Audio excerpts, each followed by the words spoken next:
This is Ephemerist Clove Dewfield soap, previously known as Fruit Punch Mouth. It is a fruit punch scent, but there's a little bit more to it. It's got clove. It's surprisingly nice. I wanted to go quite dark with this, so I actually thought I was going to use 8 tablespoons of activated charcoal, but I ended up using 7. I just couldn't do it. Dark soap kind of scares me. The entire batch has something in it called super sparkles, and this is the kind of fine glitter that when you open the bag, a cloud of glitter fills the air. I do like the effect. I feel like it gives it a little something extra for the night sky. But truthfully, I think I'm also just trying to use it up because I have no other reason for it. As far as my choices for the Galaxy soap, I know most people go with like a dark blue and then a dark violet. But I was inspired by the game Final Fantasy XIV. It's a MMO, and one of the last zones in the current expansion has all of this night space, not night, space sky, and some of the colors is just these oranges and pinks with a little bit of like a reddish purple. It's beautiful. I have 400,000 screenshots of it, and I don't know what I'll ever do with them, but they're there.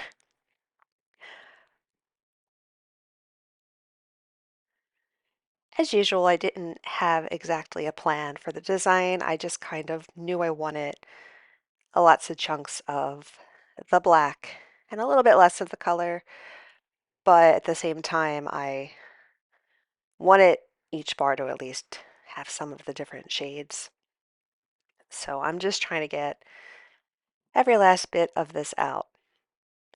What's funny to me is that this used to be it still used to be my most brightly colored soap. It was red. It was like a bright pinkish red, and it did in fact bleed. So I guess it's just keeping true to the original that this is a very dark soap. I haven't actually used this batch yet. I'm curious how bad it is. Everyone says activated charcoal does not bleed, but I mean, how can it not? It's so dark. Plus, in this particular case, I did use a lot, and I I mean, I blend really well, if I do say so myself.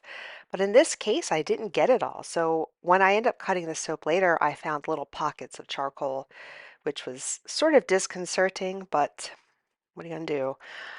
I did put a note on the product page just to let people know to be aware of charcoal pockets in your soap. So now I'm moving into uh, unmolding and cutting the soap. And I just cannot make camera and lighting things match, so it is what it is. It does look pretty dull, but I also have the brightness of the light turned up really high because it's an old camera. Oh, look, there you see a little pocket. And that's what I mean. It's not terrible, it's not the end of the world, but it's not something I enjoy. This log splitter seemed like it was going to be the best thing ever, but I don't know if I am doing it wrong or pushing on it in the wrong place because the last loaf isn't even. So normally when I cut these with my old splitter, they're 4 equal loaves. But now the last one is this kind of weird trapezoid shape, so I don't know what I am doing wrong. Maybe I'll try tightening it, and if I can't make it work, I'll just have to reach out to the company and ask them if they have any suggestions.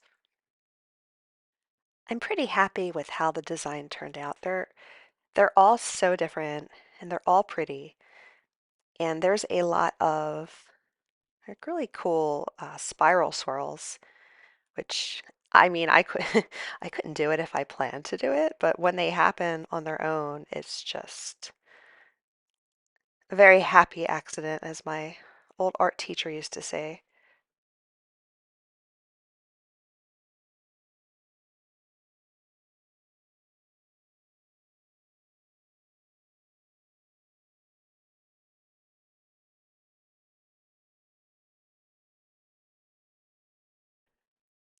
I did cut out the part of the video where I was trying to do some soap surgery, which was me trying to see if I was able to dig out those charcoal pockets and see how deep they went. And in one case, it actually went in, I don't know, a good quarter of an inch, which isn't a lot, but it is enough to affect the look of the soap. But after doing that a couple times, it then occurred to me that if they are there on the surface where I am seeing them, they are also there inside where I'm not seeing them.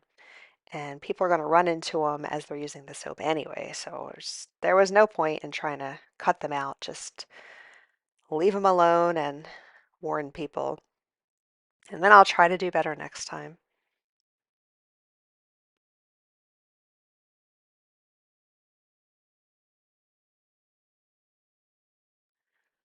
Something I really like about cold process soap and soap making is generally the chaos of it. I like that you just don't know how the design's going to come out. Sometimes you don't know how the soap's going to act. But for me, that's part of the fun. So I don't like, specific controlled designs. What I just showed was, to me, that gave off sort of a like Nightmare Before Christmas vibe with the little swirlies. But anyway, yeah. So I do get asked a lot, oh, what design did you use to make this? I'm like, I don't know. I just threw it in there and swirled it. I would try to, I had a couple ideas in my head. I was trying to figure out how to make like a chevron for a Twin Peaks floor. Man, that will that would be ambitious because I think I'd have to make each color separately, let it set up, pour the next one. I don't know. That just sounds like something somebody with a lot of free time and energy would do, which isn't me at the moment. Here's another shot, is a little bit better to see the more accurate color, I'd say.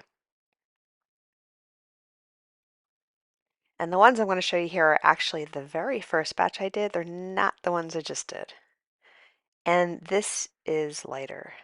Now that I'm talking, I should probably go in and get you a shot of the current one because it's ready now. This is actually almost a whole week later because I couldn't, I don't know. But this is what it looks like now. It came out really pretty. You can see a little bit of the charcoal spots. And I don't know if you can tell it from here. I'm trying to show you the super sparkles. They don't really show up, but it just kind of gives the whole appearance a little bit of a sparkle effect.